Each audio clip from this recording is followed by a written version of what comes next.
Assalamualaikum warahmatullahi wabarakatuh. Semoga kita selalu dalam lindungan Allah Subhanahu wa Ta'ala. Amin amin ya rabbal alamin. Kisah Abu Nawas. Modal topi ajaib, Abu Nawas bisa lihat bidadari dari surga. Abu Nawas jalan sendirian menuju masjid untuk menunaikan sholat subuh. Setibanya di masjid, dia melihat para jamaah sudah pada berkumpul, meskipun saat itu azan subuh belum berkumandang. Masing-masing dari mereka sibuk dengan ibadahnya. Ada yang berzikir, ada yang salat sunat, dan ada juga yang membaca Al-Quran sembari menunggu datangnya waktu subuh. Setelah selesai menunaikan salat subuh dan zikir, orang-orang mulai beranjak meninggalkan masjid. Ketika sampai di halaman masjid, Abu Nawas terlihat tersenyum-senyum sendiri sambil memandangi topinya. Tentu saja tingkah ini membuat para jamaah penasaran. "Hai Abu Nawas, memangnya apa yang kamu lihat di dalam topimu?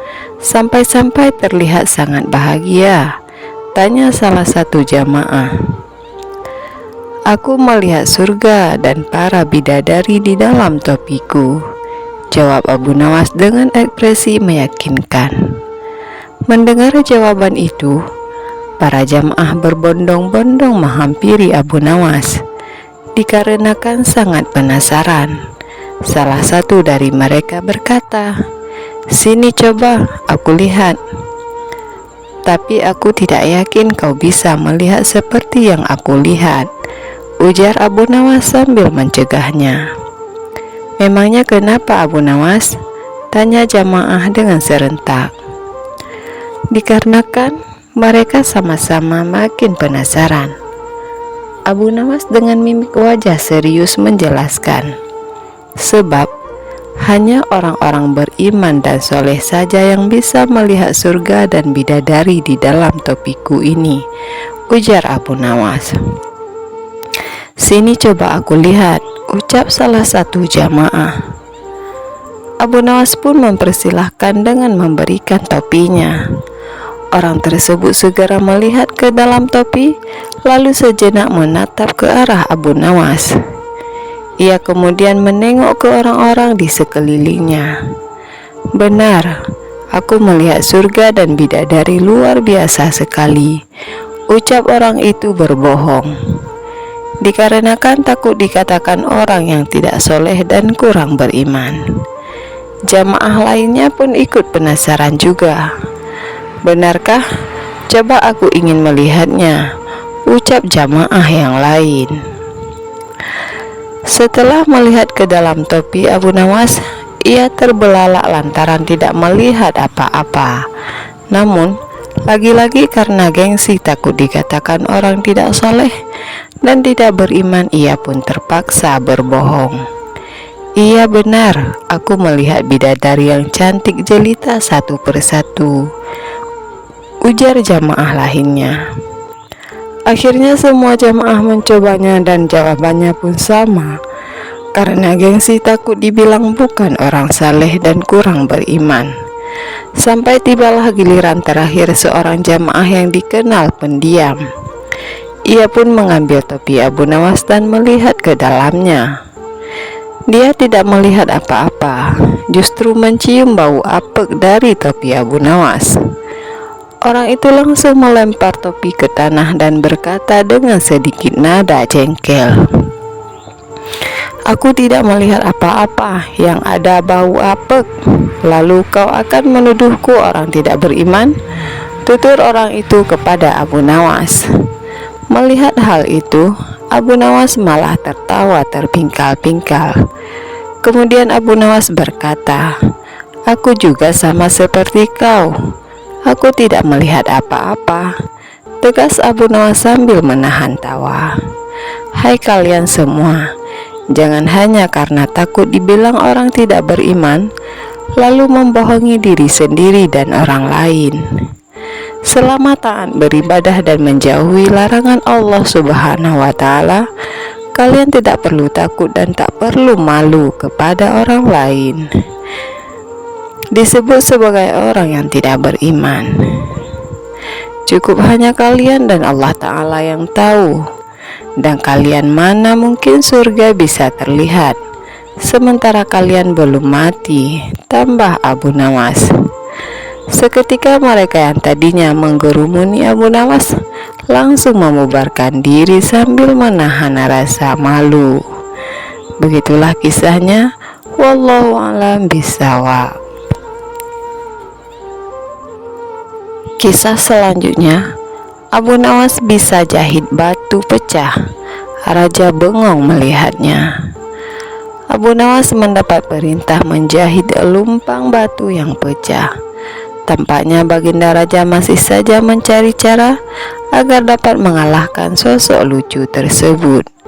Setelah itu baginda raja benar-benar ingin menghukum Abu Nawas, karena memang akhir-akhir ini sering membuat malu dirinya, bahkan di hadapan rakyatnya sendiri.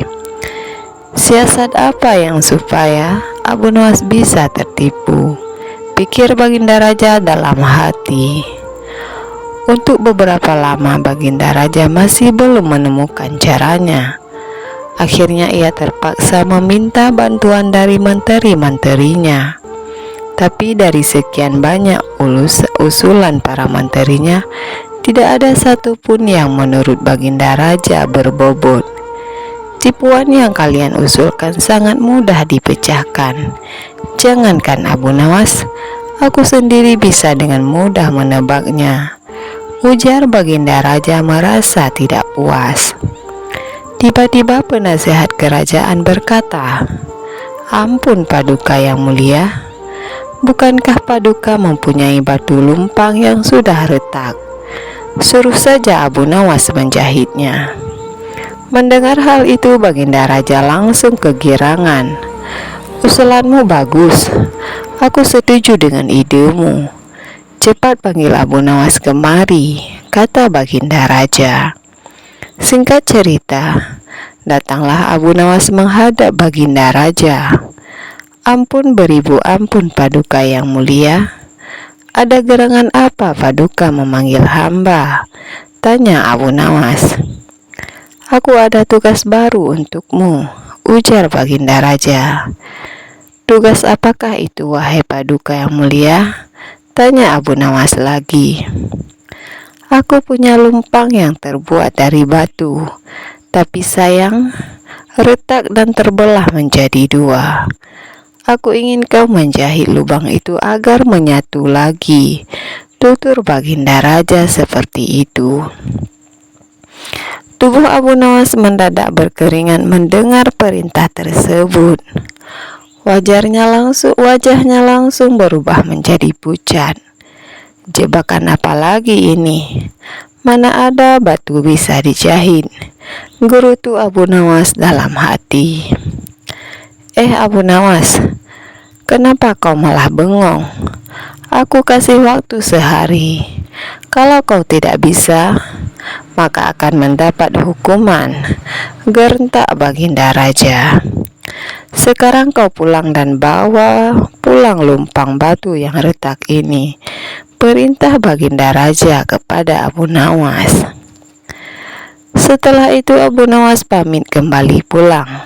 Setibanya di rumah, dia langsung pergi mengumpulkan batu-batu kecil yang serupa dengan lumpang batu tersebut.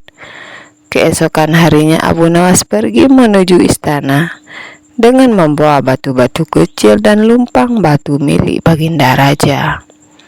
Setelah sampai di istana, baginda raja langsung bertanya kepada Abu Nawas. Setelah sampai di istana, baginda raja langsung bertanya kepada Abu Nawas. "Hai Abu Nawas, apakah lumpang batunya sudah dijahit?" tanya baginda raja. "Ampun Paduka yang mulia, hamba sudah mengumpulkan batu-batu kecil yang sama persis jenisnya dengan lumpang batu milik Paduka, dan hamba minta Dan hamba minta tolong kepada Paduka untuk memilihkan serat dari batu-batu kecil yang hamba kumpulkan. Setelah itu, hamba akan jahit batu lumpang milik Paduka. Jawab Abu Nawas. Apa-apaan kau ini? Siapa juga yang dapat membuat batu sekecil ini menjadi benang? Tanya Baginda Raja. Ampun beribu ampun Paduka yang mulia. Tapi lumpang batu mirip padukan tidak bisa dijahit. Ampun beribu ampun Paduka yang mulia. Tapi lumpang batu Paduka tidak bisa bila dijahit pakai benang biasa. Lumpang batu itu harus dijahit dengan benang yang terbuat dari batu, ujar Abu Nawas. Mendengar penjelasan Abu Nawas, Baginda Raja pun tak bisa berbuat apa-apa. Kau memang cerdik. Kau memang cerdik Abu Nawas, ungkap Baginda Raja dalam hati. Dengan terpaksa Baginda Raja kembali membebaskan Abu Nawas. Sosok humoris itu pun lolos dari hukuman. Meskipun tidak bisa menyelesaikan tugas yang mustahil tersebut. Begitulah kisahnya. Wallahu a'lam bishawab.